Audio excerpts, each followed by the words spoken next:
Welcome to All About Capital Campaigns, a podcast that provides fuel for your nonprofit's growth. Each week, hosts Andrea Kihlstedt and Amy Eisenstein, co-founders of the Capital Campaign Toolkit, provide practical tips about raising more money for your nonprofit organization. The Capital Campaign Toolkit is a support system for nonprofit leaders who are running capital campaigns. At capitalcampaigntoolkit.com, you can download a step-by-step guide for your capital campaign and get many other free resources. This podcast is recorded on a live webinar every Monday at 2 p.m. Eastern Time. You can join the live session and get your questions answered by signing up today at toolkittalks.com.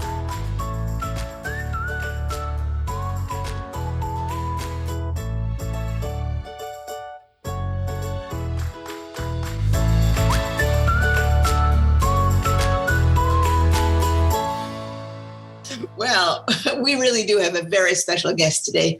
We have with us today Claire Taylor Hanson. She is with Big Duck, which is a remarkable nonprofit communications firm here in New York. In fact, in Brooklyn, they have a wonderful office with big yellow walls, really bright yellow walls. And some of their walls are actually coated with that chalkboard stuff, so you can write all over them. I've been there. I've done a workshop there, had everybody write all over the walls. Anyway, I'm a big fan. We are big fans of the work that Big Duck does, not only in terms of the communication stuff that they do, but in how generous they are in the nonprofit community, how they are committed to giving back, how smart and creative and excellent and fun their people are. And so we are thrilled to have Claire. Claire, you want to give us like 30 seconds about you? Sure. Thank you so much for that introduction. I think that's everything you said is right on. I am the creative director, which means I work with the team of graphic designers and writers at Big Duck, all things creative. And as Andrea mentioned, usually we're in Brooklyn, New York, but today I'm calling in from Salt Lake City. And normally I'm now based in Toronto, Canada. So shout out to all those Torontonians, especially my fellow Claire. So happy to be here today.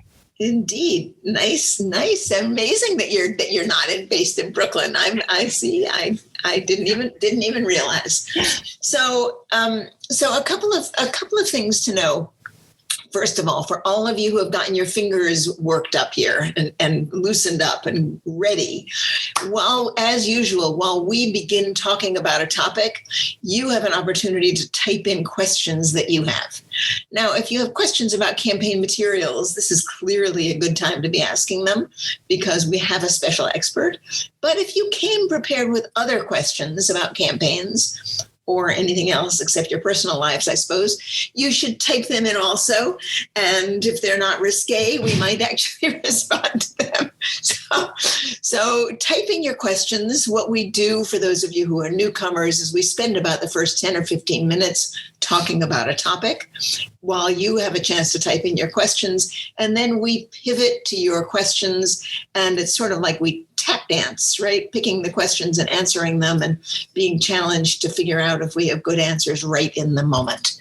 So we're going to do that again today. So keep your warmed up fingers going and type in your questions while we start talking to Claire about campaign materials. So I'll campaign materials and branding of campaigns. I think wider than campaign materials, right? Let's start broad and then we can go narrow. But of course, since we do have Claire here, we would love your questions specifically about branding for your campaign, your nonprofit, campaign materials. If you want to sneak in one or two others, we'll either get to them today or we'll respond to you separately. All right. So Andrea, do you want to kick us off with the first question for Claire, or should I? Yeah, well, why don't I do that, Claire? Claire, campaign materials are a big deal for a lot of people. And part of the reason they are is because there's a huge, big misconception that many people hold that when you decide to do a campaign, what you need is a brochure. And that if you send out a brochure to all the rich people you know, that money will flood your mailbox and your campaign will be done. Right now, we all know that that's not true, right? But a lot of people believe it. So I'd like your sense of where in a campaign does branding and do materials fit? Sure. So I think where the materials and the branding fits should emerge from the strategy.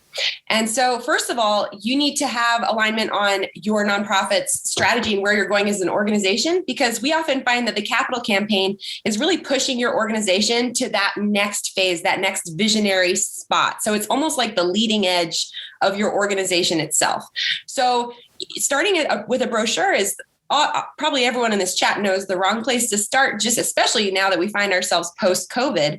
So it's really thinking about, well, where are we going as an organization? Why does this project matter? How is this a reflection of our vision and mission? And then thinking about, well, what kind of conversations and what kind of rooms and spaces and people are we going to be talking to communicate that exciting idea? And then what kinds of things do we need to support those conversations? And then customizing whatever you're building for that expression of your vision and mission as it is of this campaign. So for example, maybe it's going to be really helpful to you. Maybe you're building a new building. And if you were going to just make a brochure, you might call it like the capstone campaign or something like that. But if you take a step back and think about this as an expression of where you're going as an organization, you might think, oh, you know what? We actually want to change the narrative about why this matters, especially in COVID, now with all the difficulties we've had with COVID.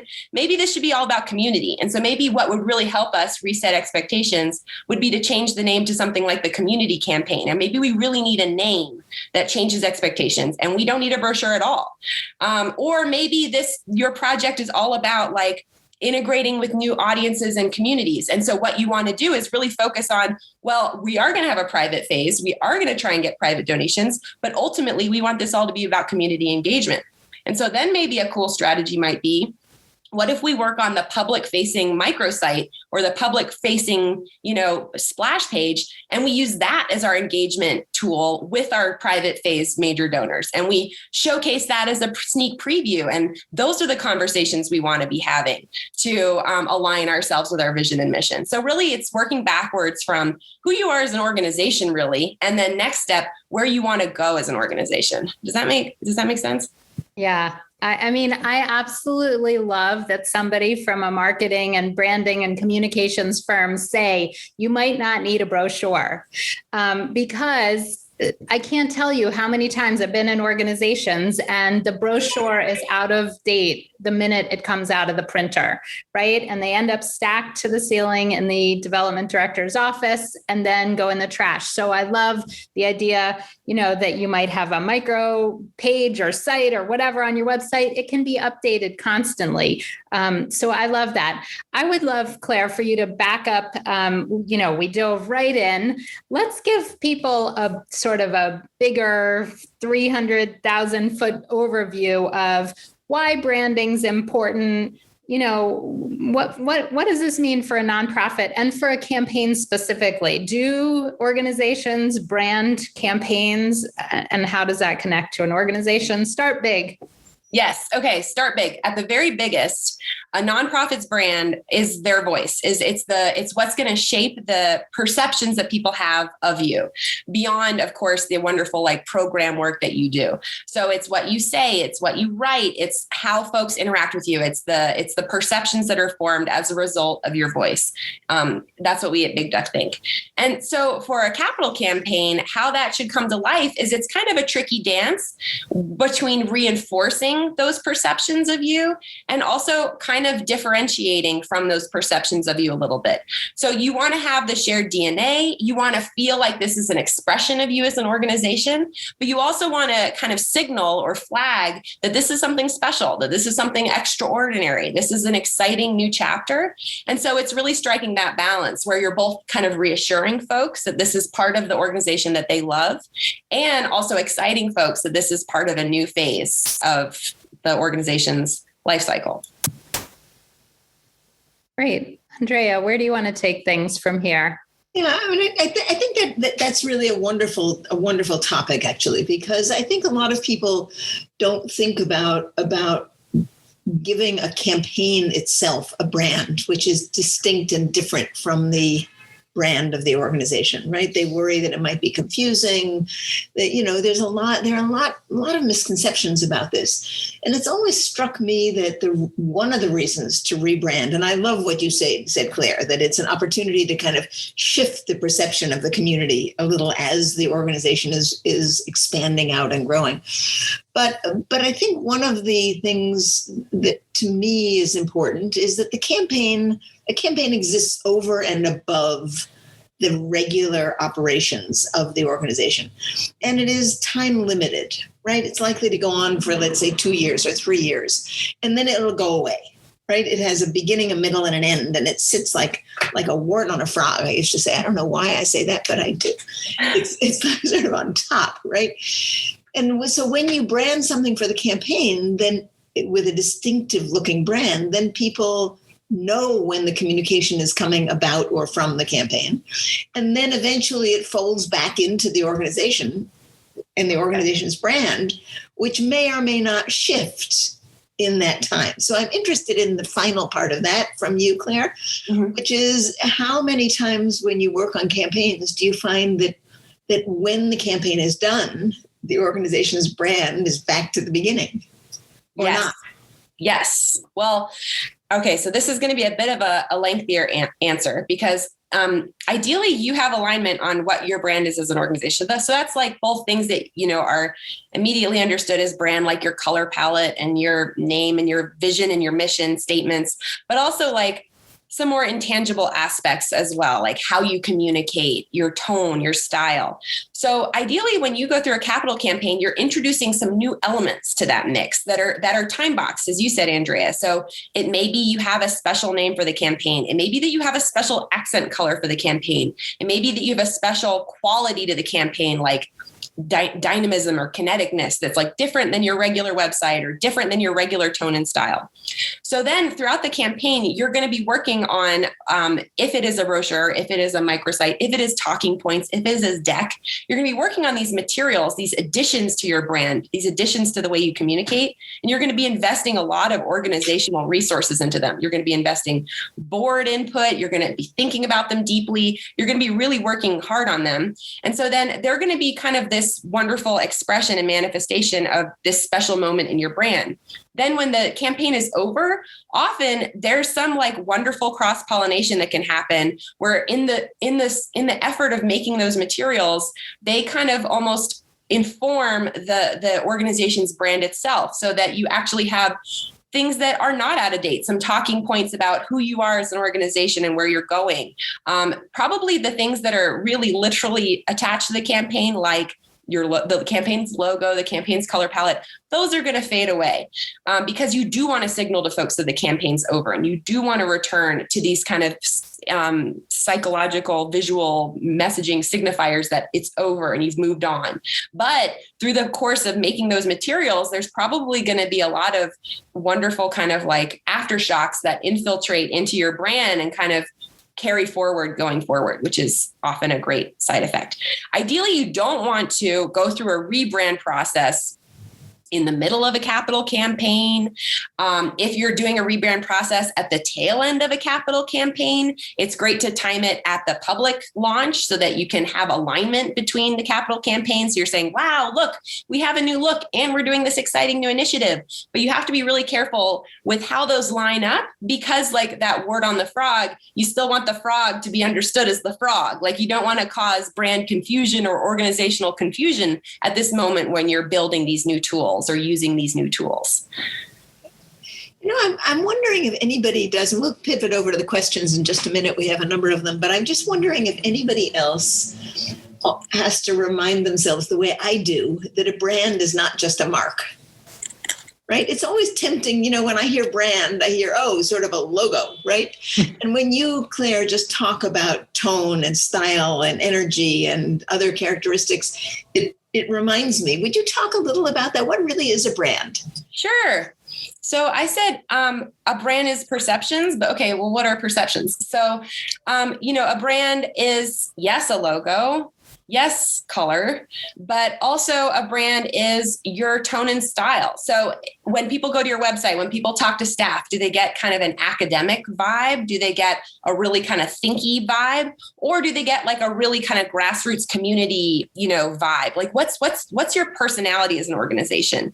And that can be consciously, some people think of that as accidental or, but you can kind of codify, celebrate, elevate those personality has to elevate. That's a new word. No, you can kind of, you can set parameters around that. You want to be authentic to who you are, but you could say, okay, you know what? We've been too academic. We want to make sure we have warmth in our personality, and we want to express that with how we talk. We want to express that with our logo, with our colors.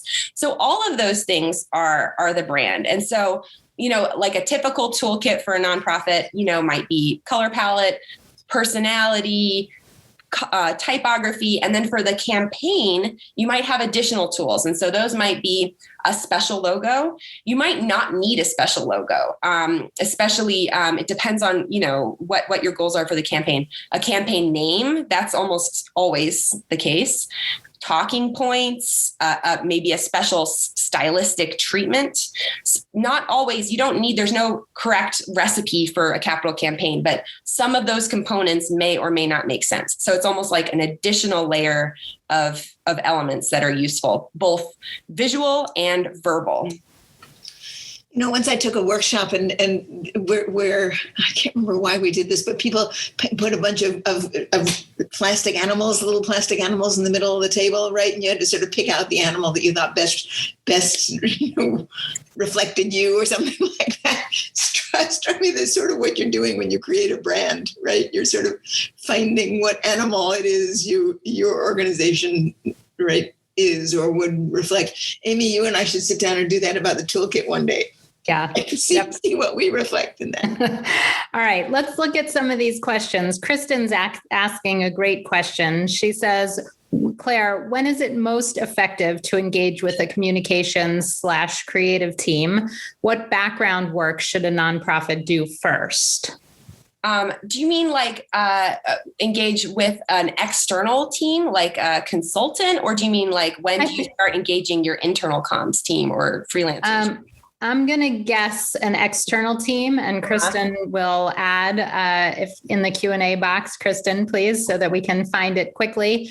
But let's start with an external team. When is it most effective to engage with a communications or creative team? And what background work should a nonprofit do? I think before hiring an external team. External. Kristen says yes. Great. So I think you'd want to align. I guess there's different situations. So let's say it's a situation where it's a smaller capital campaign, like maybe in the, $1 to $10 million campaign, and you're going to contract with let's say an external design shop or something like that. So then I think you'd want to have alignment on your goals for the audience group, your goals for let's say you're going to contract with them to come up with a name and a visual treatment. You want to have alignment on the strategy. So you want to know who you're going to be reaching with these materials, what you want to communicate, and you want to know your own organization's tone and style. So to be able to communicate to them what you need to represent visually with these materials, and maybe how they slightly need to differentiate from your day-to-day communications. So I think you really need to know those key pieces. And then in terms of if you want someone to do that strategy for you, I think that would be for bigger campaigns, bigger initiatives where you need help kind of defining and articulating those goals and audiences and strategies. It's funny, sometimes the smallest organizations need the most help, but of course they can't afford it. So that's true. Yeah. All right. Andrea, you read the next question. Yes. So a couple of them. And I want to get to Craig because he's here from New Zealand, and it always excites me when we have people from new countries. But let me start with Jacqueline House, who asks, what size organizations does Big Duck work with? And does Big Duck also do communications audits? Yes. So we typically work with mid-size to large nonprofits, and we work on capital campaigns that are kind of usually 10 million and above, but it ranges. And we do communications audits as well. We have a process that we do called an intensive, where we take organizations on a deep dive of their entire brand and come up with a series of recommendations. And that's before the capital campaign. That's more about your organizational brand, full stop. And just elevating, I think Jacqueline mentioned that a personal brand audit of their social media. If you're trying more intensive about the intensive, please. Okay. So the intensive, I'll put that to the side for a second. I spoke again about the brand of the capital campaign. It's ideal to know the brand of the nonprofit before you try and express differentiation or how this is special or unique for your nonprofit.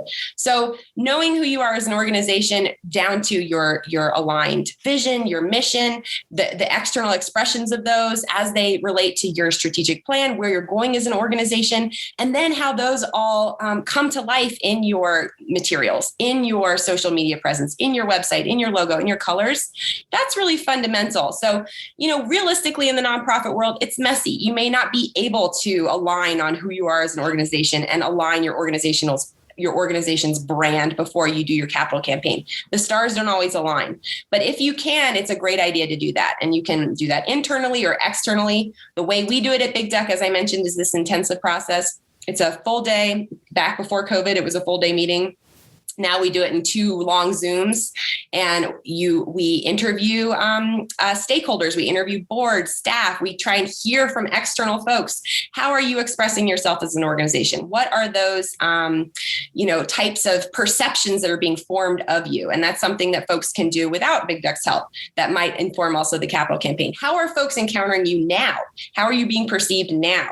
What kind of perceptions do you need to be addressed or that you want to reinforce amongst folks? Then in the intensive, we bring those in and then take a deep dive look at all the communications materials that the organization creates, and then have an intensive focused conversation with a working group about who you are as an organization, where you want to go, and what types of brand changes need to be made. That's a little bit of a side bar from this conversation, but we're happy to. Feel free to email me if you want more information about that process. But that's sort of apart from the world of capital communications. Related for sure, but it sounds like a great process. I mean, it sounds like a really important process for organizations at various stages, right? Very useful. That would be exciting. So I want to go to Craig Ireson's question here. And Craig, welcome. I don't know if you've joined us before, but you are an independent consultant from New Zealand, and we're always excited to have people from different countries. We often do, and it's always fun. This question is, Craig asks this question is related to the wart on the frog concept. He wants to know when a capital campaign is for an asset, like a new building, when they're raising money for a new building, should you merge the campaign brand into the venue brand or start again? And there's a question in that about the beginning and the end of that, right? That process. Yes. Okay. I would say no, definitively no, because you don't want to use your capital campaign as an opportunity to rebrand, because that just causes all sorts of confusion, and it can feel like you're using the capital campaign as like a fix or a change rather than an expression of who you are. So let's say you're building a big new building. If you feel like the assets that you have as an organization and how you're expressing yourself as an organization aren't right for that new initiative, then maybe you need an organizational rebrand. So the capital campaign really should just be about this exciting new project. And then when the project is over, as Andrea said, it's a limited time period. You want all the touch points of the brand to be consistent. And that's digital, that's environmental in a space like a building, that's everywhere. So it might feel really out of date pretty quickly if you create these very, because capital campaigns, they're all about this moment of change, this moment of engagement. And so if you put that branding on the new building, it could risk feeling out of date. You want that expression of your brand to really feel timeless and be connected to your organization's name, to your vision, to your mission, to your regular colors. It should really not be part of the capital campaign's branding, in my opinion, in our opinion at Big Duck. Ours too. Yes, we agree. Good. I'm glad you agree, Andrea and Amy. I saw some nods. Yes. Yes. So I think that's right. It's not an opportunity to confuse anybody. We want to make sure that there's a lot of consistency. And so you really don't want to be branding, I think, different buildings in different ways. Everything should have, the same look and feel and voice, as Claire's been talking about. All right, let's go to, let's see. To Laura. What? No, you okay. You pick it. Go ahead, Andrea. We go to Laura. Yep. So here, Laura Sullivan, who I happen to know, she's in Santa Fe, which is beautiful, has asked this question. Do you advise that an organization develop a case for support for the organization as a whole and then have separate case statements for different aspects of the campaign program initiatives, like the capital project, endowment support, and things like that? Right. Okay. So, yes, but we're in the pragmatic world of nonprofit. So it's unlikely that you're going to have the resources. I mean, who knows? Maybe you do, but ideally you want to have an idea of your messaging for your organization, but it's fine. Most organizations haven't done messaging work always on the heels of a capital campaign. I would say at Big Duck, that's very rare where they say, hey, we just finished our new messaging document. It includes why folks should give to our nonprofit. Now let's do our capital campaign project. That's unlikely. So usually what we find is, a big piece of the capital campaign is a case for support. And a section of it will be about the organization full stop. And a section of it will be about whatever campaign pillars or programmatic initiatives it's designed to support. And that's all kind of one kit and caboodle. So that's that thing I was talking about, where often the work and the effort that you put into some of the campaign materials will have a life that lives on beyond the campaign. And one of the pieces that most often lives on beyond the campaign are those kind of messaging materials that you've developed for the campaign. So ideally, it's really important. One of the biggest things that we do at Big Duck is trying to untether capital campaigns from really just siloing in on the kind of project and connecting the projects back to the organization and how it relates to the vision, how it relates to the mission, including things that are very project feeling, like a new building.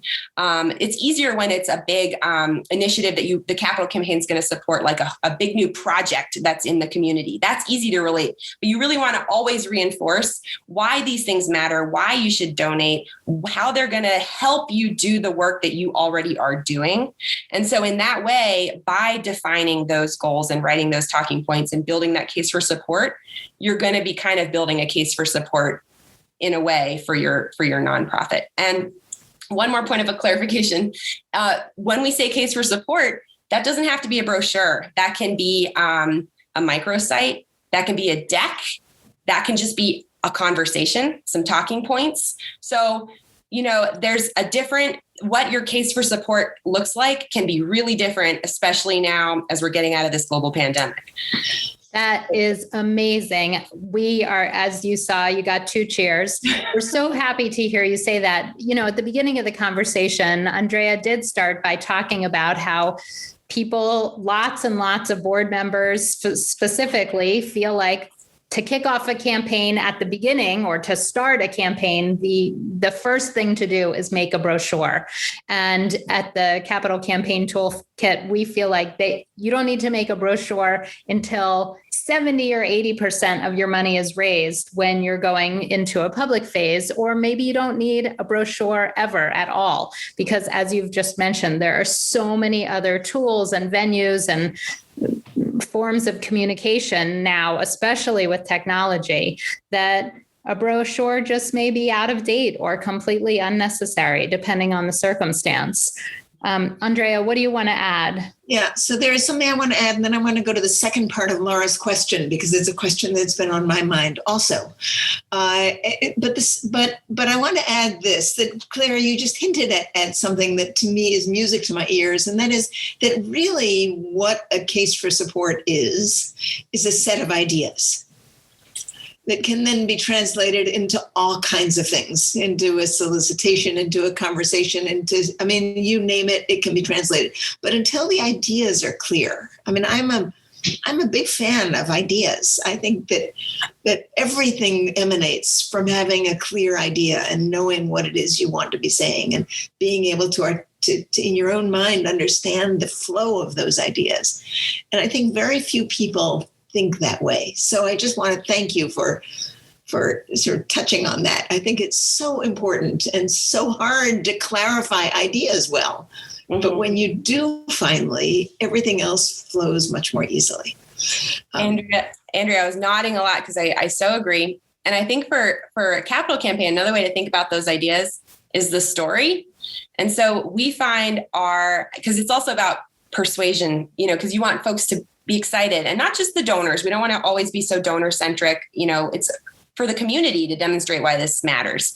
But the story is really what we're talking about, is that case. And that, again, those ideas, that story could take many different formats. And just to get really tactical, because I feel like that might be useful for this group, we find the most common deliverable for a capital campaign these days is a deck. And it's usually built on a easy to use platform like Google, like a Google Slides. So beautifully designed set of slides that an ambassador could take and make their own, could move the slides around, could add some content, take away some content.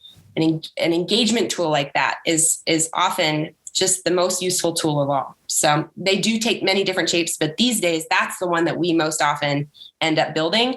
And also thinking of that deck as a story. So how do you use it with drama? We should hire you to do a deck for the Capital Campaign Toolkit. I like that idea. So, that'd be fun. Okay, here's what Laura has asked, and I don't want to miss this. She says, what kind of a process do you advise to involve program staff, board, other volunteers? It's such an important question. Thank you, Laura. Yeah. So it depends on the organization. So are you an organization where as your values are all about democracy and collaboration, and that's really important to you? Well, then I would start at the jump, so you can do things like, workshop ideas, workshop campaign names. You can do that internally for staff if you feel like that's important for your organization. You can do that externally with major donors if you feel like that would be exciting and involving for them. You can do it pretty much at any stage of the process, and the degree to which you do it and the depth and the point in the project at which you do it really kind of depend on your board, on your staff, on your values. But it's kind of fun and an exciting opportunity to think about developing your campaign materials as an opportunity to reach more goals that you might have in terms of engaging staff or to build new relationships with folks. So a couple examples, we've done surveys. So you can take a picture of two different covers of a deck, two different cover slides, share them, get feedback. You could share a couple different campaign names and get feedback. So there's lots of different ways you can do it. You can also just get alignment on, personality for the campaign. If you kind of don't want to get so many cooks in the kitchen for the actual expression, you can get more engagement on the ideas that are going to inform how that deck looks or the name, if that makes more sense for your organization. Great. Excellent. David's asking for a university, but I'm going to make it more generic for everybody. Who should draft or write the case for support? I'm going to add, at any organization, who starts that process? What do you think? Well, I to be transparent about the limits of my knowledge is I work at an external consultancy, so I don't work internally at a nonprofit. I would say for the projects where we've been involved, they typically have had a fundraising consultant take the first draft at it. And the challenge with that is it doesn't reflect, I think, enough sometimes of the organization's ethos, personality, values, vision. So, it's maybe too fundraising centric. So I would say that it's important for someone who deeply knows the organization and feels like there can be a nice unity of, hey, we need your help. And hey, this is authentically us. And we're not it's not a sales pitch here. It's like come join us on this exciting project. So whoever on staff or internally or externally you think can write that way and have it be inspiring is the number one thing it needs to be, is inspiring. An expiring piece of copy should be the person to draft it, I think. And then you can run it by folks for those other lenses. Yeah, I think that's such an important point. So, we always say for the smaller organizations who are having internal people write it, but probably bigger organizations really want somebody to draft it internally as well. Find your best writer. Who's the best writer on your team? Somebody who's good at writing, have them start with the first draft. And then generally you're writing this case for support in order to go out and talk to donors for a feasibility study. And while you don't want any grammatical mistakes, no spelling mistakes, nothing like that, it is in draft form because you are asking for feedback as part of that feasibility study. So it is not a problem for it not to be in its final glorious form, because you actually want members of the community to give you feedback about it so that it is shaped and guided by others in the community. So, Deanna, I just want to remind you, put your questions in the Q&A box and not in the chat. It's hard for us to track them when they're in the chat box. So copy paste it and put it in the Q&A lineup, and we're more likely to get to it. I want to go to Pamila's question. She asked it first, and she deserves attention, which is that she'd like to know your opinion, Claire, about capacity building campaigns, and if you've ever worked on something that's not a building campaign but is about building the whole capacity of the institution. Yeah, I have. And so I think, do you mean a capacity building like as a project pillar, or a capacity building like in and of itself? As like a focus of the campaign? I'm guessing that. I'm going to answer as if that's, and correct me if I'm wrong. I suspect she means it as, rather than a building campaign. Right. It's like doing the whole things to make you pour up this part of what we do, or we need to yes. devote a whole new part of our organization to making inroads in this particular area. Yes, we do. I think they're both an opportunity and challenge. The opportunity is, it's like they're kind of, people have a perception in their minds about capital campaigns, and it's, we're building a building. So I find that capacity building projects or pillars of a campaign are pretty exciting. And so it's all about making them easily understood, because if you make them feel too abstract, and so demonstrating like what exactly they're going to do, like getting as specific as possible, because with a building, it couldn't be more specific. Folks can see a picture of it. They can understand what it is. And for better or for worse, they have an understanding. So when you're doing something a little bit less tangible, I think it's linking it back to the vision, linking it back to the mission, and getting really specific about who's going to be touched by this, what kinds of results, what's going to be the impact of this project at the end of the day. So important. Amy, where are we going to go from here? Excellent. Well, let's go on. Let's go to Nancy's question, because she's been waiting a while as well. So they had a small in-person tour event with potential donors. Everyone received materials, including naming opportunities. What are the next steps? So I don't know if this is specifically for Claire, Andrea, if you want to take sort of a first crack, but then Claire, if you have thoughts on what happens after the tour, what kind of materials, what kind of, I don't know.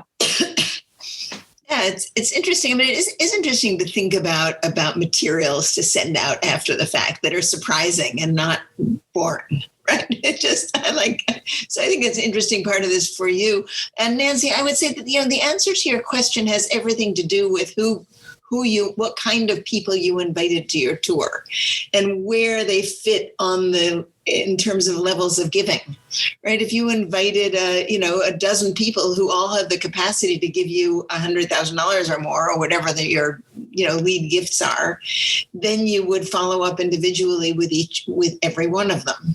right? If you're in the later part of your campaign and you're trying to build the base of your campaign, you would follow up in a different way. So we don't really know enough, but I think the simple answer is the higher the gifts of the people who came to your tour, the more personally you need to follow up. And the lower, the smaller gifts, the less personally, because there probably are many more people. Now, Claire, you have thoughts about what people might want to send? Usually our involvement isn't ends before that point, but I'm a graphic designer and a critter, so I love thinking. So for folks where you feel like it's a real possibility, you could mock up what that naming opportunity might look like in place, kind of Photoshop it together and just say, hey, we were just playing with how that might look. And kind of that could be a really exciting and motivating thing to follow up with.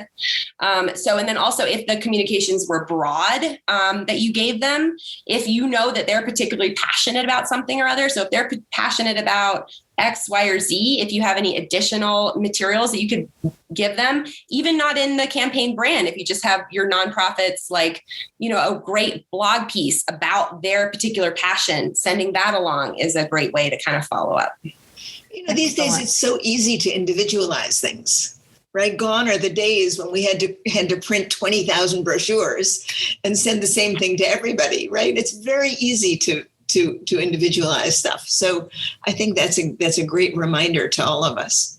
And Nancy, so you're also asking about when and how to ask. I think I saw that as part of your question. Sorry. So that's all right.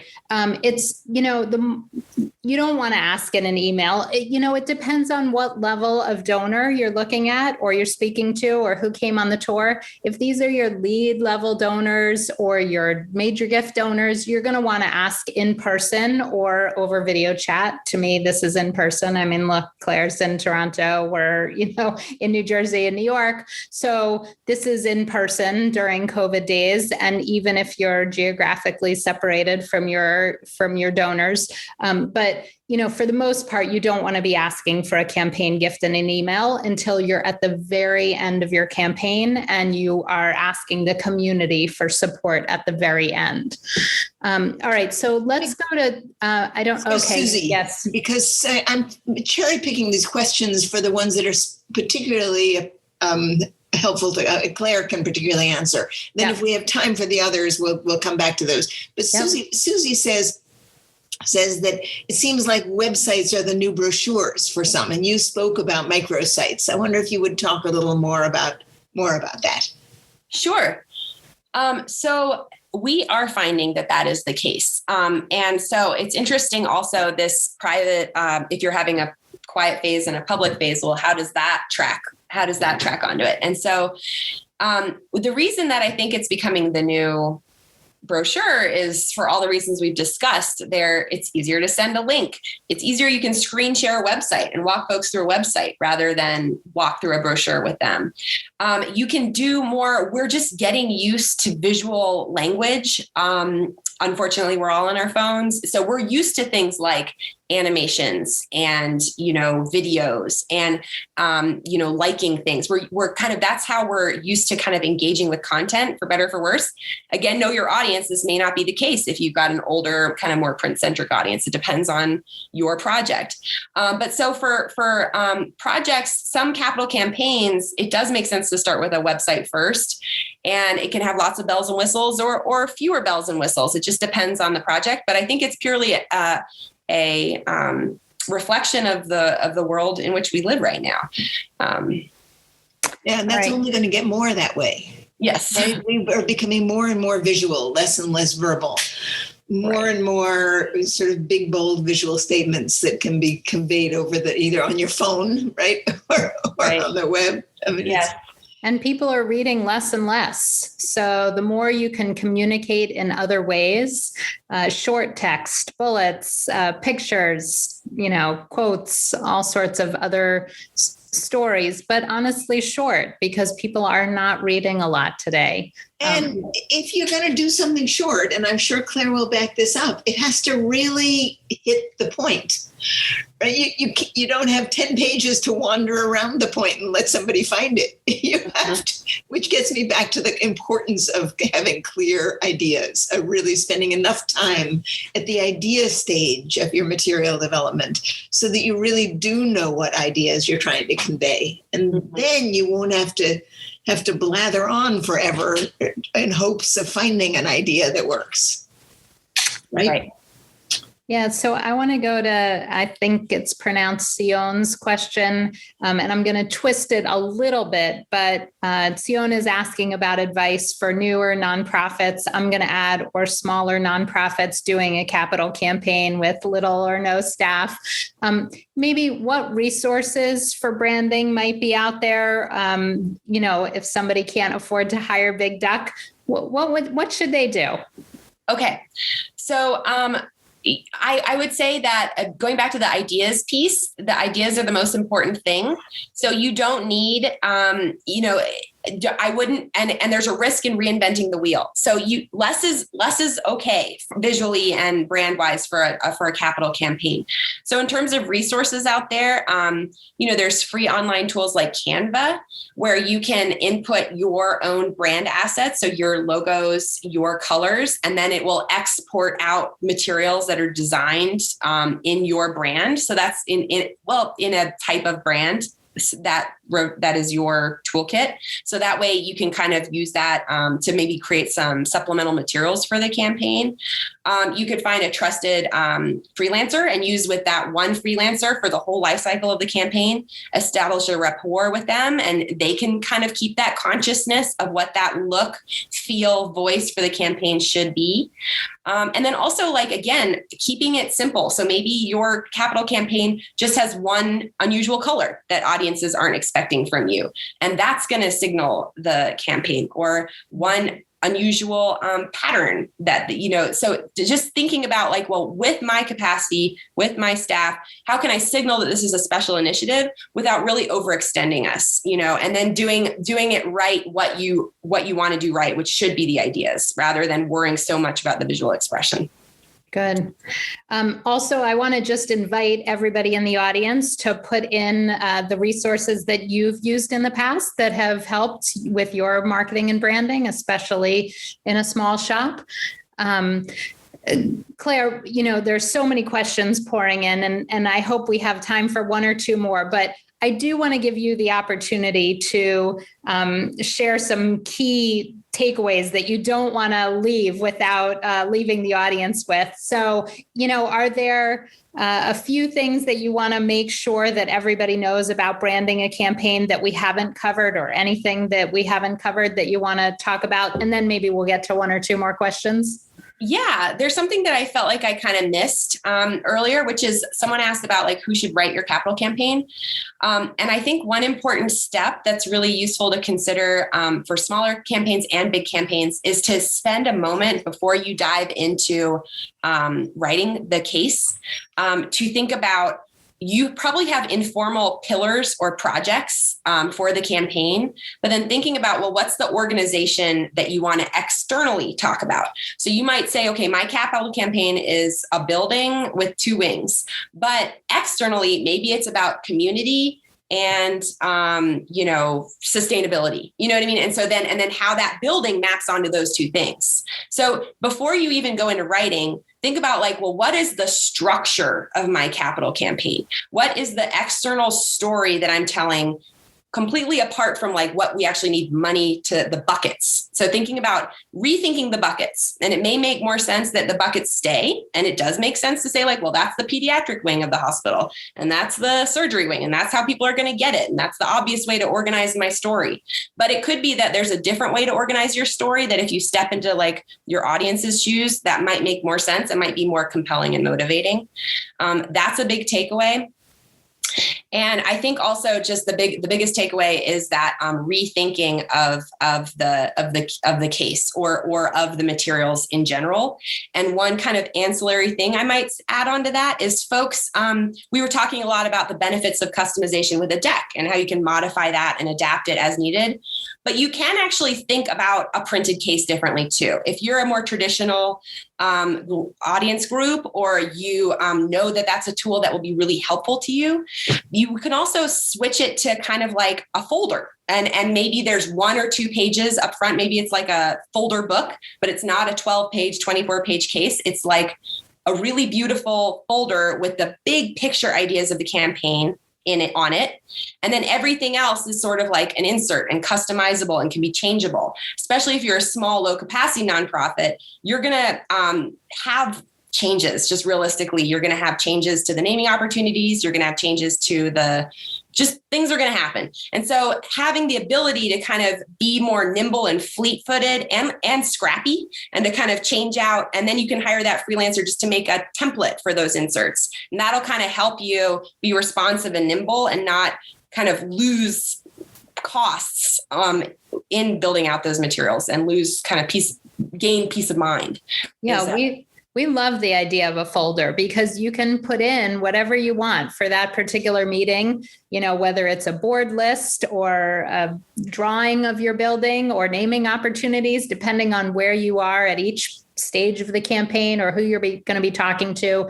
Having a nice folder. There may be a few sheets that stay in consistently from meeting to meeting, but you can always just print them out from your printer, stick them in a folder. And I love the idea of a template from a graphic designer, because then it has the same look and feel from sheet to sheet. But honestly, for each donor meeting, you can stick in, what's ever appropriate for that particular donor. So great suggestion. So Terry has a very tactical suggestion that I think many people might have, and she wants to know what's the main difference between something like Canva, Keynote, or PowerPoint, or any of the other things. How can she think about that?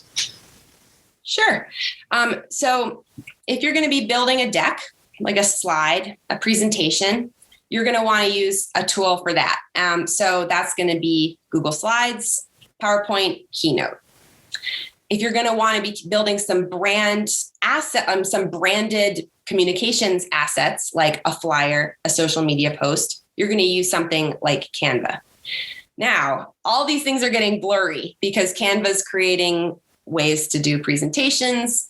Presentation tools are figuring out ways to do, because everyone wants more, business and engagement. So they're becoming more and more one-stop shops, but they all just have different final products that they're creating. And so it's just depending on what you need. Yeah, thank Great. you. So I wanted to address Karen's question.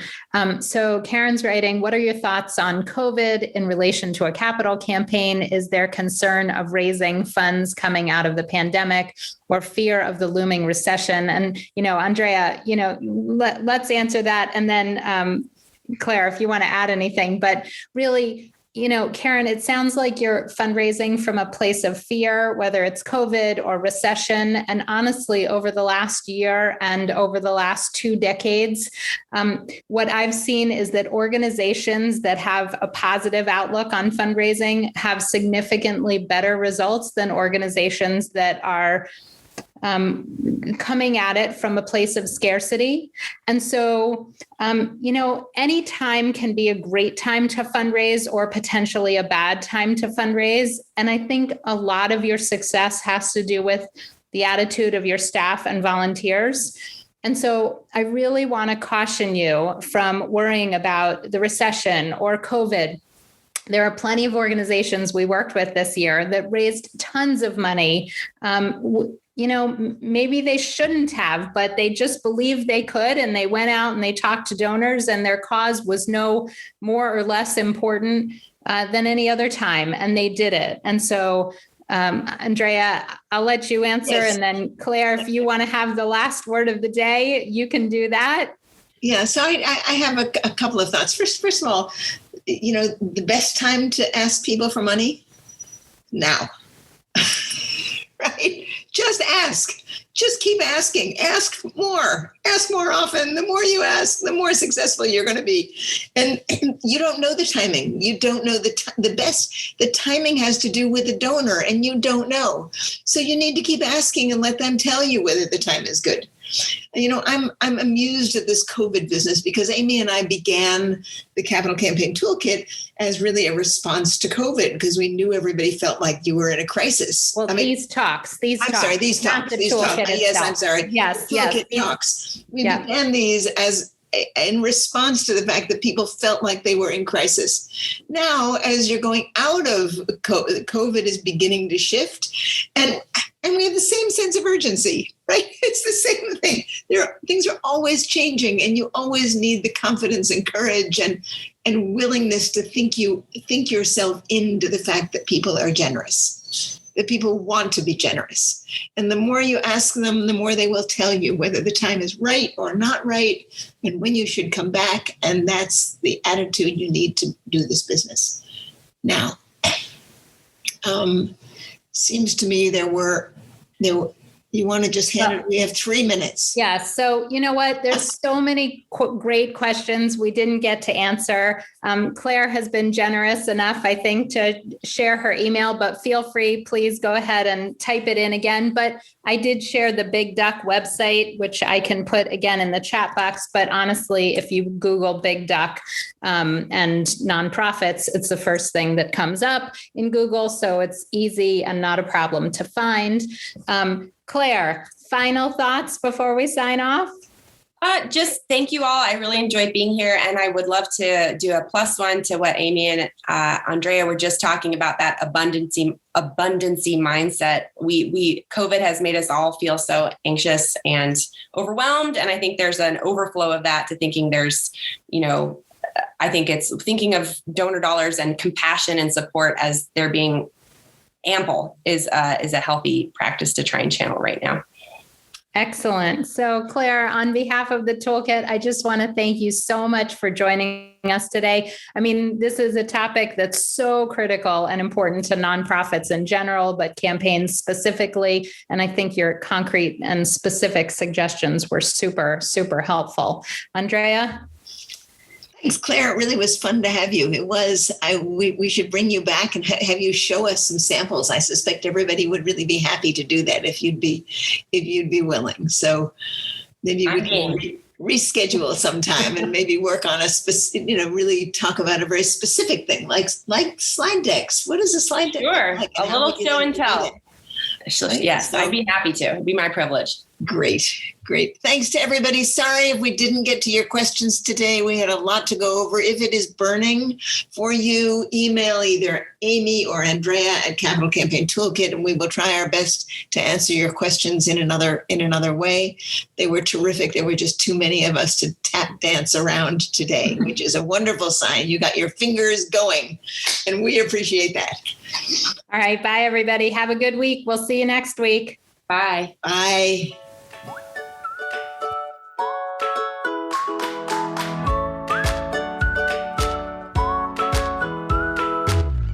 Thanks for joining Amy and Andrea for today's All About Capital Campaigns. To learn more about them and their work together, go to capitalcampaigntoolkit.com.